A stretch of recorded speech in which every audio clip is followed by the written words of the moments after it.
Pessoal, boa noite.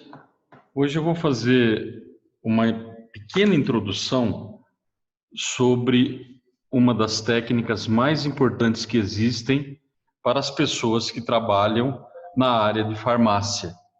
São os métodos cromatográficos. Os métodos cromatográficos, eles se dividem em dois: cromatografia gasosa e cromatografia líquida. A cromatografia gasosa nós veremos na aula de hoje. A cromatografia líquida vai ser para a semana que vem.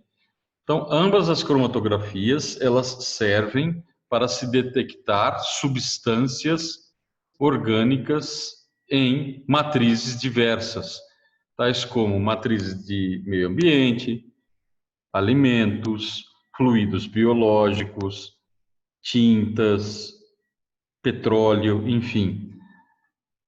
Não tenho dúvida em dizer que as cromatografias mais a absorção atômica são as técnicas de maior importância para vocês farmacêuticos.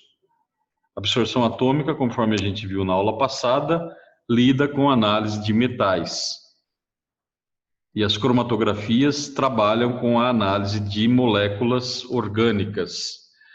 A cromatografia gasosa tem aqui uma definição, ela é usada para se trabalhar, para se analisar moléculas orgânicas que sejam voláteis e que tenham estabilidade térmica.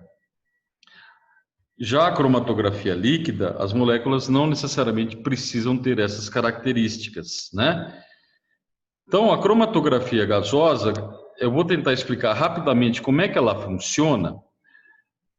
Aqui eu tenho, e vocês vão ver isso no vídeo, eu tenho um esquema de um cromatógrafo a gás, onde eu tenho as principais peças desse cromatógrafo a gás: o injetor, a coluna cromatográfica, coluna chamada de capilar, que fica dentro de uma região que nós chamamos de forno. Na saída da coluna eu tenho o detector. A amostra é injetada aqui nessa região, o injetor. E quem empurra, entre aspas, a amostra pela coluna cromatográfica é uma mistura de gases. No vídeo vocês vão ver que nós utilizamos uma mistura de ar, nitrogênio e hidrogênio, que ao mesmo tempo faz com que os compostos que estão presentes na amostra sejam arrastados pela coluna e atinjam o detector onde eles são queimados. Existem vários tipos de detectores. O que a gente vai trabalhar, porque é o que é mais utilizado no mundo, é o detector de ionização em chama, que eu vou falar daqui a pouquinho sobre ele. Então, os gases, na realidade, eles têm uma função meramente mecânica. Eles empurram os analitos pela coluna. A coluna é constituída de um tubo muito fino, da espessura de 0,25 micrômetros e muito longa, por volta de 30 metros. E esse tubo, as suas paredes, é um tubo oco e as paredes são revestidas com um material que interage com os analitos. Existem colunas capilares polares, cujo material que reveste as paredes é polar, e existem colunas apolares, cujo material é apolar. Então, o injetor, a coluna e o detector estão todos mantidos sobre alta temperatura. Por isso que a cromatografia gasosa exige que as substâncias sejam estáveis termicamente. A partir do momento que eu coloco a mistura dentro do injetor, esse injetor normalmente está por volta de 200 graus, os constituintes da mistura são volatilizados e o gás empurra esses constituintes para dentro da coluna, e aí diferentes forças de interação dos diferentes componentes da mistura faz com que eles percorram a coluna em tempos diferentes.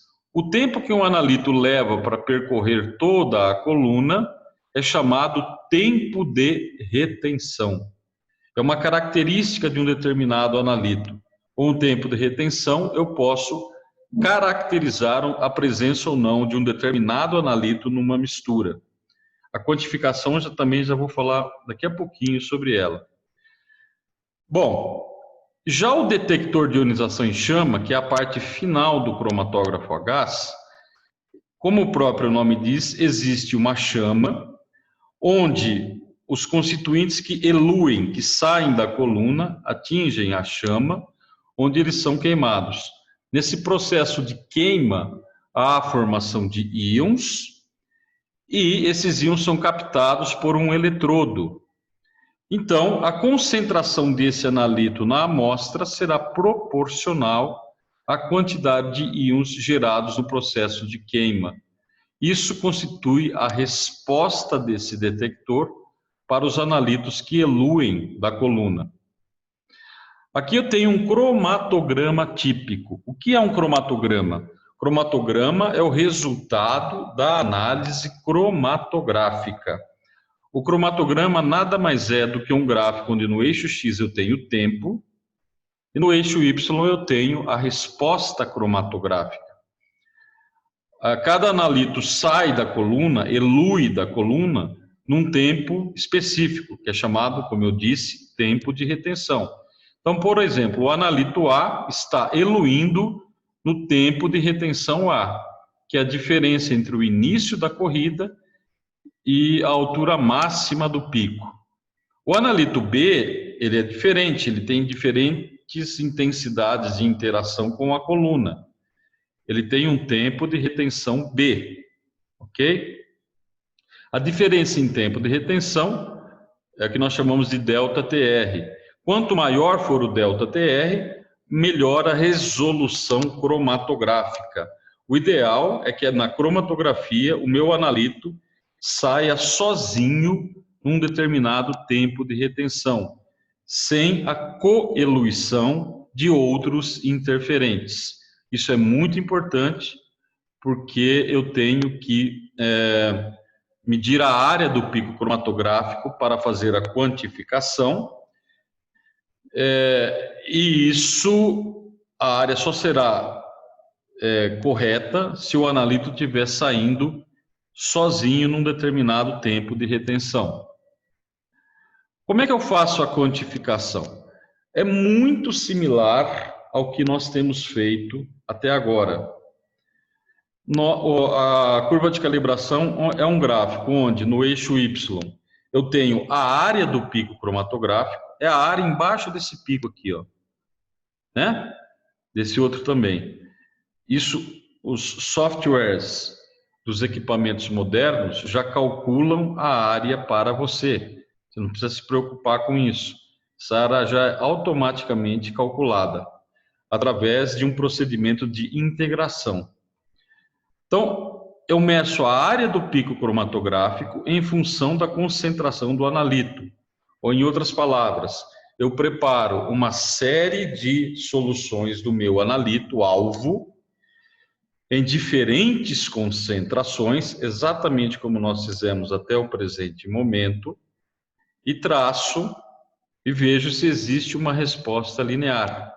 A faixa linear é o que nós chamamos de FOT, faixa ótima de trabalho. Outra característica muito importante da cromatografia é o fato de que os analitos, ao passarem pela coluna, eles são, entre aspas, purificados. Eles são separados de outros constituintes da matriz. Então, como consequência, efeito de matriz em cromatografia gasosa não é muito comum, felizmente.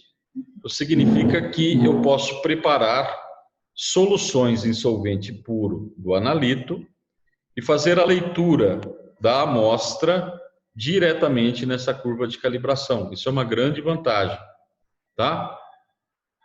Na prática de hoje, a gente vai fazer uma determinação, uma demanda que foi pedida aqui para o Departamento de Química pelos importadores de um óleo chamado óleo de melaleuca.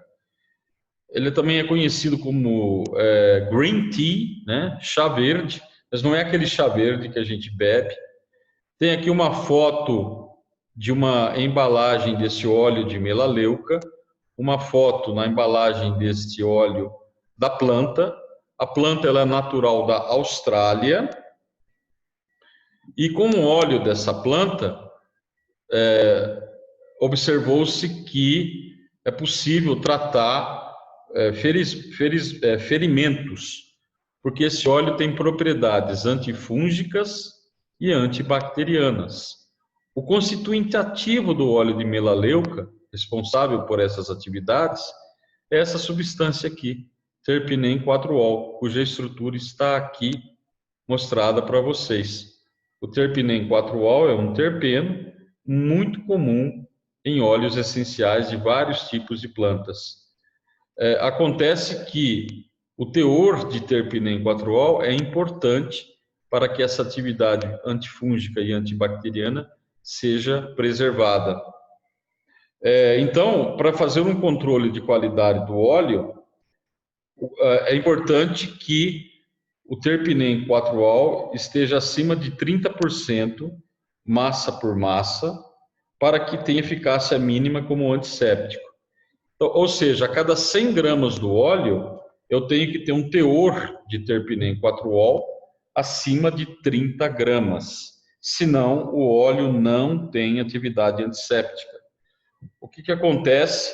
É um produto relativamente caro e as pessoas fazem falsificação desse produto. Eles pegam óleo de melaleuca, que tem um cheiro muito característico, e misturam com óleo de soja, uma proporção, por exemplo, de 1:1. O que acontece? O teor de terpinem 4-ol cai pela metade e o produto falsificado não tem qualquer atividade antifúngica ou antibacteriana. Ou, em outras palavras, a pessoa está comprando um produto, pagando um preço mais barato do que o original, mas ela não está levando nenhum produto eficaz. Então, esse óleo de melaleuca, aqui novamente uma foto mais bonita, ampliada da planta, ela é produzida a partir da destilação de folhas da árvore nativa da Austrália, a Melaleuca alternifolia, conhecida como tea tree, a árvore do chá. Essa árvore aqui, as folhas são coletadas e por uma destilação com arraste de vapor, o óleo é obtido. Então, o terpinem 4-ol cai exatamente dentro das especificidades da cromatografia gasosa. Ele é um terpeno, ele tem resistência térmica, ele é volátil, então ele pode ser analisado por cromatografia gasosa. É isso que a gente vai fazer na prática de hoje, né? Nós iremos analisar 2 tipos de óleo. Um original, o outro falsificado. E determinar qual deles é o falsificado. As condições da cromatografia gasosa são as seguintes: temperatura do detector, 200 graus centígrados. A coluna cromatográfica. Como eu disse para vocês, existem vários tipos de colunas cromatográficas. Desde colunas cromatográficas com revestimento polar até revestimento apolar. Na prática de hoje, essa substância aqui é relativamente apolar, então utilizou-se também uma coluna cromatográfica apolar. Ela tem um comprimento de 25 metros, um diâmetro interno de 0,25 milímetros e uma fase estacionária de espessura 0,25 micrômetros.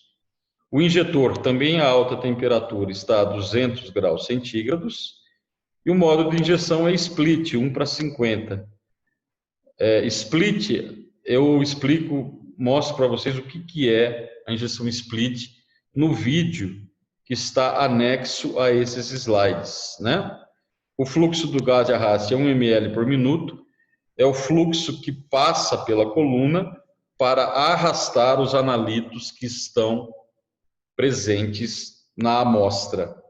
E a programação do forno, lembra, o forno é a posição do cromatógrafo onde a coluna está inserida. ele também está submetido a uma alta temperatura. Então, eu faço programação de temperatura no forno. Por exemplo, a programação que foi utilizada foi a seguinte: 70 graus centígrados isotérmico por 1 minuto. O que isso significa? Durante 1 minuto, a temperatura do forno manteve-se a 70 graus. Aí eu promovo um aquecimento, que é uma rampa, de 10 graus por minuto até 200 graus centígrados. Então, eu começo em 70 graus, 1 minuto. Uma rampa de 10 graus por minuto até 200 graus. 70 até 200 dá 130 graus. Então, para sair daqui até aqui, eu vou gastar 13 minutos. Mais o 1 minuto que eu tinha deixado constante, a minha corrida, consequentemente, vai ter uma duração de 14 minutos, de acordo com essa programação. A programação do vídeo que eu gravei para vocês está um pouquinho diferente em relação a essa, porque nós tivemos que fazer alguns ajustes para melhorar a resolução cromatográfica. Aqui eu tenho o resultado da injeção do padrão de terpinem 4-ol. Cada um desses picos são corridas diferentes, mas que foram colocadas uma sobre a outra para vocês terem uma ideia. Nas condições de corrida, o terpineol elui por volta de 6 minutos, e cada pico cromatográfico é uma solução de terpinem 4-ol numa concentração diferente. Então, eu quero que vocês prestem atenção aqui, nesse slide, algumas razões. O tempo de retenção do terpinem 4-ol é 6,1 minutos. Está diferente em relação ao vídeo que eu postei para vocês. Lá, o tempo de retenção está por volta de 3 minutos. Isso aconteceu porque nós mexemos na programação de temperatura. E isso afeta totalmente o tempo de retenção. Fora isso, não tenha qualquer problema com relação à parte de quantificação. Então, nós injetamos, preste atenção, nós injetamos soluções padrões de terpinem 4-ol nas seguintes concentrações: 1,65 mg por ml, 3,30 mg por ml, 4,95, 6,60, 8,25. Tudo em clorofórmio, ou CHCl3, para construir a curva de calibração. Os resultados estão aqui da curva de calibração, tá? Padrão 1, concentração. Cada injeção foi feita em triplicata. Então, eu tenho 3 áreas, ok? Eu posso, então, construir no mesmo gráfico a mesma concentração e 3 áreas. Isso não tem problema. Eu vou chegar na equação da reta do mesmo jeito. Ou eu posso fazer uma média das 3 áreas e fazer o gráfico da concentração versus essa área média, tá? Isso eu posso fazer porque eu estou construindo a curva de calibração. Esses dados que eu quero que vocês trabalhem e me apresentem na atividade que vocês vão me entregar. Então, a primeira parte da atividade é a construção da curva de calibração. A relação entre a área do pico cromatográfico e a concentração. Eu tenho duas amostras que eu vou analisar. A amostra 1 e a amostra 2. Eu quero ver quem é falsificado, né?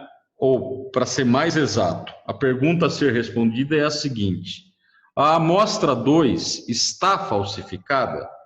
Lembre-se que somente teores acima de 30% garantem que a amostra tem eficácia.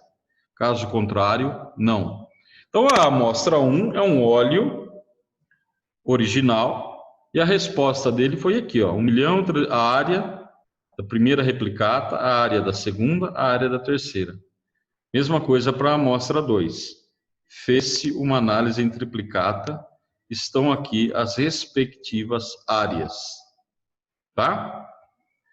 Então, com essas áreas será possível fazer a nossa estatística, que nem a gente está acostumado. A amostra 1, que é o óleo original, reparem que eu tenho o cromatograma dele, ele é muito rico em picos cromatográficos, indicando que, além do terpineol que elui nesse tempo aqui, está até marcadinho aqui o que ele é, outras substâncias. Então, nesse caso, as outras substâncias não podem coeluir com o terpinem 4-ol, porque senão vai afetar a área do pico cromatográfico dele. Isso poderia constituir uma séria fonte de erro. Isso é do amostra 2. A gente quer ver se a amostra 2 está falsificada. Olha o terpinem 4-ol, ele diminuiu bastante em relação aos outros picos, tá? E a gente tem que demonstrar se ele está falsificado ou não. Aqui eu tenho um resultado global das áreas de todos os picos encontrados na amostra 1 e na amostra 2. Eu vou explicar isso para vocês. Por exemplo, o pico número 1, ele elui num tempo de 2,888 minutos. Ele tem uma área de 29.273. Eu posso localizá-lo aqui, ó. É mais ou menos esse pequenininho aqui, um desses pequenininhos aqui, tá? E assim sucessivamente. O programa vai pico cromatográfico após pico cromatográfico até e vai calculando a área de cada um desses picos, ok? A área do terpinem 4-ol nessa replicata deu esse valor aqui, 1.357.000, que é justamente esse grandão aqui, ó. Existe um outro pico grande também, provavelmente é esse aqui, com uma área de 740.000, mas é só curiosidade porque a gente não vai trabalhar com ele. A gente pode ter uma noção a respeito da concentração de terpinem 4-ol nessa amostra, somando-se todas as áreas, está aqui o valor total das áreas, e dividindo a área de cada um deles, por exemplo, terpinem 4-ol, pela área total. Então, em termos de área, a área do terpinem 4-ol corresponde a 38% de todas as áreas dos outros produtos. Isso é uma estimativa do teor de terpinem 4-ol nessa amostra. Isso não pode ser usado, né? Apenas uma estimativa. Para a amostra 2, usando exatamente a mesma metodologia, a porcentagem de terpinem 4-ol caiu, porcentagem de área, para ser mais exato, caiu para 23%. É um forte indício de que essa amostra 2 está falsificada, mas a gente vai precisar fazer uma quantificação exata para demonstrar isso. Esse tipo de análise de área, ela não é válida, rigorosamente válida, ok? Bom, então, para a atividade, vocês vão ter que responder uma pergunta muito simples, né? Antes de eu entrar nessas perguntas propriamente ditas, tem um dado aqui que vocês precisam saber. As amostras de óleo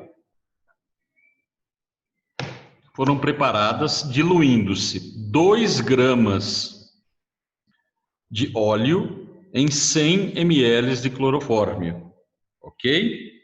2 gramas de óleo em 100 ml de clorofórmio. A unidade aqui da curva de calibração está sendo dada em miligramas de terpinem 4-ol em 1 ml de clorofórmio. Então, quando eu injeto o óleo e eu tenho o resultado da área do terpinem 4-ol, que são esses aqui, eu vou jogar na curva de calibração e eu vou obter como resultado miligramas de terpinem 4-ol em 1 ml de clorofórmio. Aí eu extrapolo isso para 100 ml de clorofórmio. Só que em 100 ml de clorofórmio, eu vou ter 2 gramas do óleo. Pensa um pouquinho com relação a isso. O meu objetivo, então, é calcular qual o teor, porcentagem massa por massa, de terpinem 4-ol na amostra 1, ou seja, qual é a massa de terpinem 4-ol em 100 gramas de óleo? Com esses dados que eu passei para vocês, vocês vão poder obter essa resposta. Eu quero que vocês pensem um pouquinho.